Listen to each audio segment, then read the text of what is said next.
আসসালামু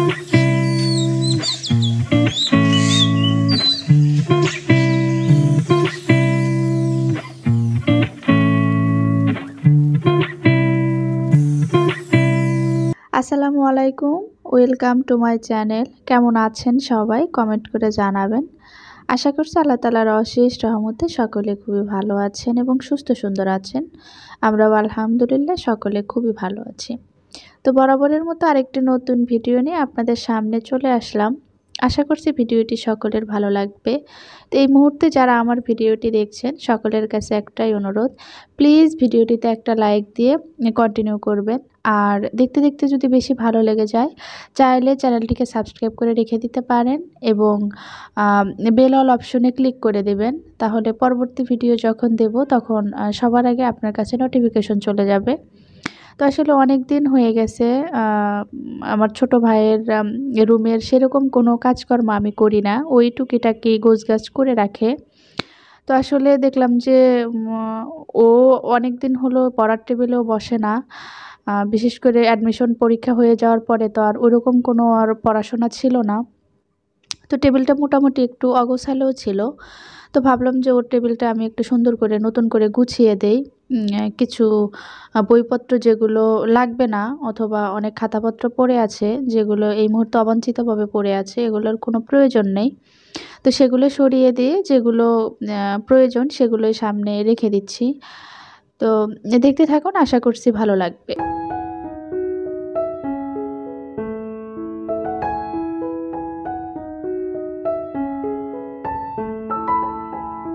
আসলে এখনো বুক শেলফটা কেনা হয়নি।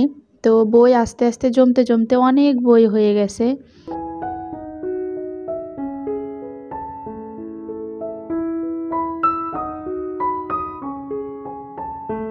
এটা হচ্ছে আদমজী ক্যান্টনমেন্ট কলেজের ম্যাগাজিন। তো প্রত্যেক বছরই একটা করে ম্যাগাজিন বের হয়। আর এই ম্যাগাজিনটা আমার ছোট ভাই কলেজে পড়া অবস্থায় পেয়েছিল। প্রত্যেক বছরই যে ম্যাগাজিনগুলো বের হয় তার একটা করে কপি প্রত্যেকটা স্টুডেন্টকে দেওয়া হয়। তো এটা 2022 সালের ম্যাগাজিন।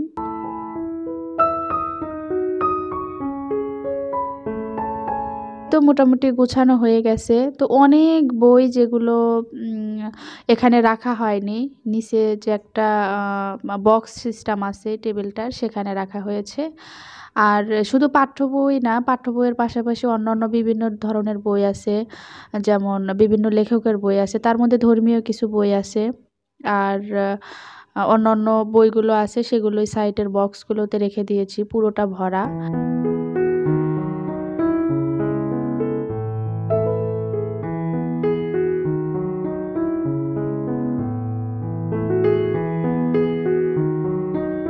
তো নতুন দুটো বেডশিট ২ রুমে পাতার পরে যেগুলো আগে ছিল ওগুলো ধুয়ে পরিষ্কার করে ভাঁজ করে রেখে দিচ্ছি।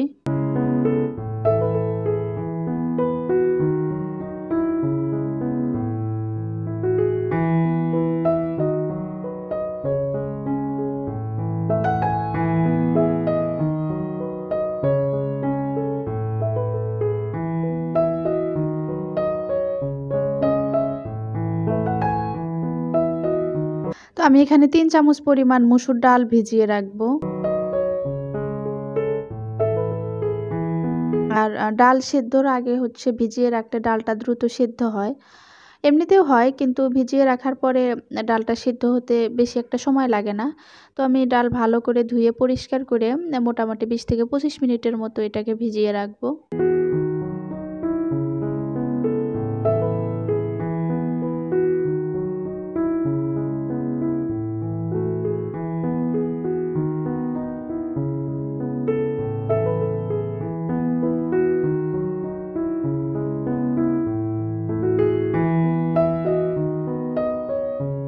২ বাটি পরিমাণ হচ্ছে ময়দা নিলাম, সাথে দিয়ে দিলাম লবণ আর চিনি। তো লবণ আর চিনি যেন ময়দার সাথে ভালোভাবে মিক্স হয়, সেই কারণেই হচ্ছে আমি হাত দিয়ে এভাবে মিক্স করে নিচ্ছি।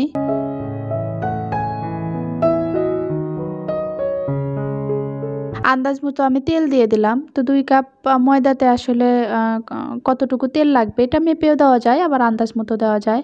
তো এই যে মোটামুটি ভালোভাবে মিক্স হয়ে গেছে। এবার আমি অল্প অল্প করে পানি দেব আর একটা ডো তৈরি করে নেব।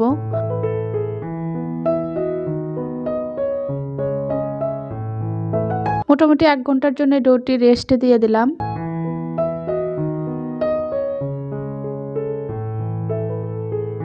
মসুর ডাল ভিজিয়ে রেখেছিলাম, তো সেই মসুর ডালটা এবার সেদ্ধ করার জন্য দিয়ে দিলাম।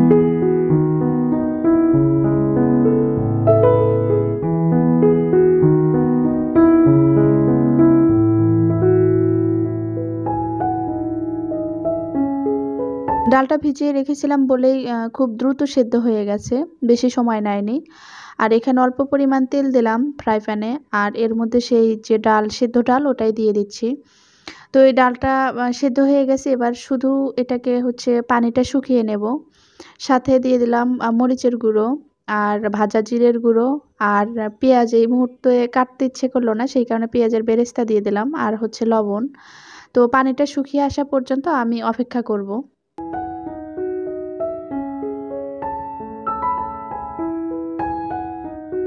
পানি শুকিয়ে একদম এরকম পর্যায়ে চলে গেছে, তো এটা একটু ঝরঝরে ভাপ করার জন্য ভেজে নেব। তবে ঠান্ডা হওয়ার পরে এটা অনেকটাই হচ্ছে শক্ত হয়ে আসবে এবং ঝরঝরে ভাবটা চলে আসবে। আমার এক দিদিভাই আমাকে আমার এই ক্যাবিনেটের উপরে যে ক্লথটা, এটা সম্পর্কে বলেছিল যে, "আপু, এটা কি টাইলস না কি? আসলে বোঝা যায় না। যেহেতু 3D আর্ট, এজন্য আসলে বোঝা যায় না।" তো দিদি ভালো করে দেখে নিন। এই যে এটা মানে ডাইনিং টেবিলের উপরেও পাতা যায়, এই টাইপের একটা ক্লথ আমি নিয়েছি। তো একটু মানে মোটা, সেই কারণে এরকম পড়ে থাকে। মনে হয় যে হয়তো টাইলস, কিন্তু আসলে টাইলস না, এটা একটা ক্লথ বা ওই যে কাগজ সিস্টেমের যে ক্লথগুলো আমরা টেবিল ক্লথ যাকে বলি, সেই রকম টাইপের। তো আটাটা ১ ঘন্টা রেস্ট নেওয়ার পরে রেস্ট দিয়ে রেখেছিলাম। এরপর ছোট, ছোট করে লেচি কেটে নেব।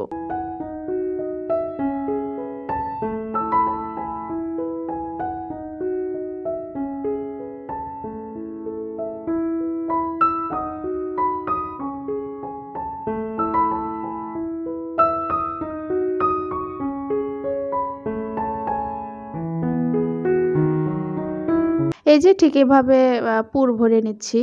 তো এটা আসলে কিভাবে পুর ভিতরে ভরতে হয় এটা আমরা সবাই জানি। পুরটা ভরার সময় যে মাঝখানটাতে আমরা ডালের পুরটা রাখবো, সেখানে একটু মোটা রাখতে হবে।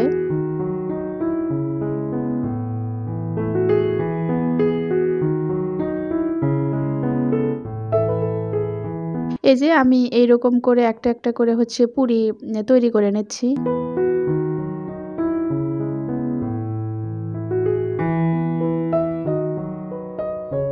তো খুব বেশি করে আসলে বানাইনি।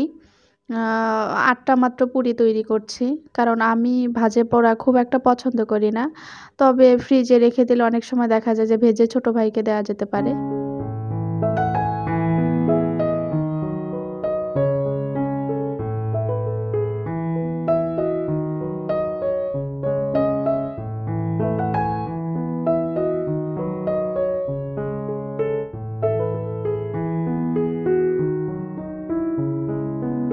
এমনভাবে সেঁকে নিচ্ছি, মানে দেওয়ার পরে মোটামুটি ১০ সেকেন্ড পরে আমি উল্টে নিচ্ছি। এটা আবার বেশি করে ভাজলে পরে দেখা যাবে যে তেলের মধ্যে যখন ছেড়ে দেব তখন আর ফুলবে না।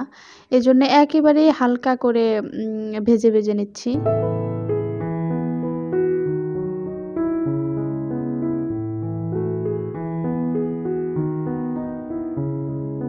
সবগুলো পুরি ভাজা হয়ে গেছে। এই যে এরকম করে সেঁকে নিয়েছি শুধু।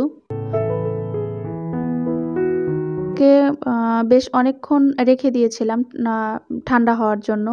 একেবারে ঠান্ডা না হলে যখন রেখে দেব ফ্রিজে, তখন পুরির গাটা ঘেমে একটা একটার সাথে লেগে যাবে।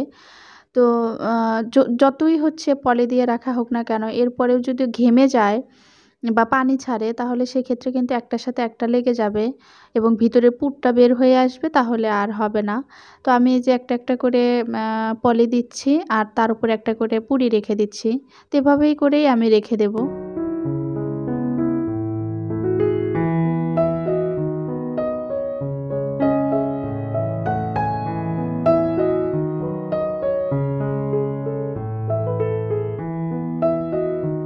ডালের পুরটা বেঁচে গেছে একটুখানি, তো সেটাই আমি এভাবে বাটিতে করে রেখে দিচ্ছি।